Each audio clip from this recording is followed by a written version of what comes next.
Most passing yards in Arena Football League history. It's a three-man race. All active, all over 40,000 yards. Clint Dalzell, Dallas, Cedric Bonner. It's spelled Sherdrick, but it's pronounced Cedric. He's close to 41,000, and Andy Kelly leading the way. And our next guest is the second man on that list, Cedric Bonner of the Arizona Rattlers. Monday night, it's going to be mic'd up in front of the national audience, hosting the LA Avengers. And we already mic'd him up early in practice to see what it was like. Cedric Bonner on the hot list. What was it like wearing a microphone? I try not to use profanity or anything like that. I try to keep my language correct because my mom is usually watching. So outside of that, everything else is just free flowing. It's the same. It's really no different than any other day. Now, you played with 4 NFL teams. How would a play call be different? Like, if we tune in on Monday night, what would be an example of the same play and how it sounds different in AFL? Well, I think there would be a lot more words. Let's see. Let me think back to my old Atlanta playbook. Ace right, trips, bunch, wing dam, 77, 63, bow down and in, wing trap. And for us, that would be, left wing loop, 67, X post, Y smash or Y arrow. So I think the wordage is a little different. It's a little shortened up, but still you're telling everybody what to do, getting them all in the right spots. And if there are some folks out there who didn't play in the NFL or AFL, like, say, me, what does that mean? That means you got a corner route by one guy, you got a post route by the other guy, and the third guy's going to run a smash route. Now, in the AFL, there's almost no option for a handoff. Have you ever ad-libbed in the Arena Football League to a handoff? You mean audible to one? I'm a quarterback. I would never audible to a handoff. No, sometimes you do in the red zone. When you get certain defenses, you will change a pass to a run just because numbers-wise, you have the advantage in the run game. Well, numbers-wise, yours are off the charts. 40,000 yards passing, 800 career touchdowns. What do you think when you start looking back? I mean, you're not done, but when you start looking back on your career about these numbers you put up? I've been blessed to play with some tremendous players, and here in Arizona, we had a core together for 10-plus years, and I think that was really key to my success and my growth as a player, and being with Danny White helped. I've been blessed to be around great players, and so they're just as much as part of every one of those numbers as I am. What's the biggest way Danny White, the former Dallas Cowboys quarterback, has impacted your career?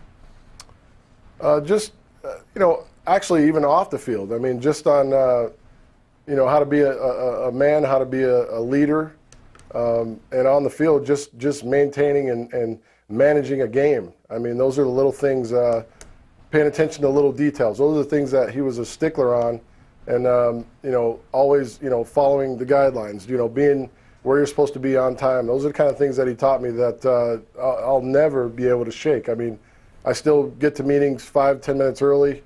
Don't want to take a chance on being late because his watch was always early. So you got used to those things and helped me to be a better professional. And if things aren't going right for you and the Rattlers right now on offense, you have nobody to complain to because you, after all, are the offensive coordinator. How do you balance those two jobs? It gets tough at times. I think Coach Noodle has helped out tremendously. He's learned as much this year probably as he has in a while. Just on offensive football, he's done a great job of really applying himself to do so, and it's just basically having the freedom. So for our offense, it's an open forum. We've got a good package, but we allow guys to come with us with things that they might think can work, and we just try to go out and execute and try to keep it as simple as possible so our athletes can be that and not be running around like a bunch of thinkers trying to figure things out, so they can be explosive and go out and make plays. The Arizona Cardinals have a lefty quarterback, obviously, in Matt Leinart, but you've spent 15 years in the Valley there with the Rattlers. How well known are you when you walk around town going to movies or the mall or grocery store? I know a few folks. A few folks know me. So,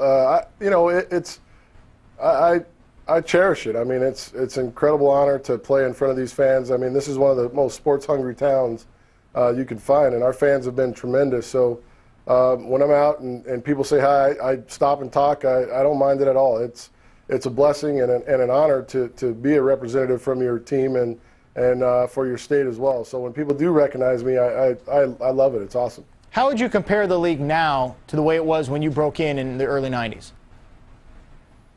Well, I think the talent level is off the charts. I mean, now, you're seeing the athleticism of guys, and not only the receivers and quarterbacks, but from the defensive linemen, the offensive linemen. There's so many talented players that with the right break, could be playing on Sundays in the NFL.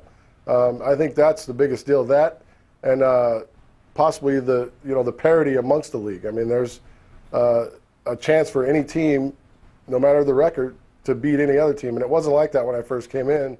You had a couple pigeons that you knew you were going to beat. And nowadays it's not like that. At 38, you've got so much history behind you. How much football do you have in front of you? I don't know. I'm going to sit down with my wife and have a conversation about it and make a good decision. I still love the game. I still feel like I'm competing at a high level.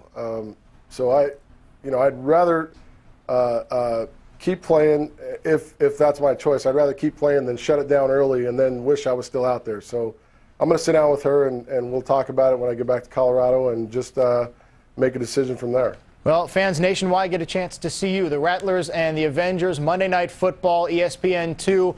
Sherdrick Bonner, we appreciate you joining us on the Hot List and ESPN News and hope you'll come back on the show soon. Absolutely. Thanks for doing everything for the league. It's been awesome this year.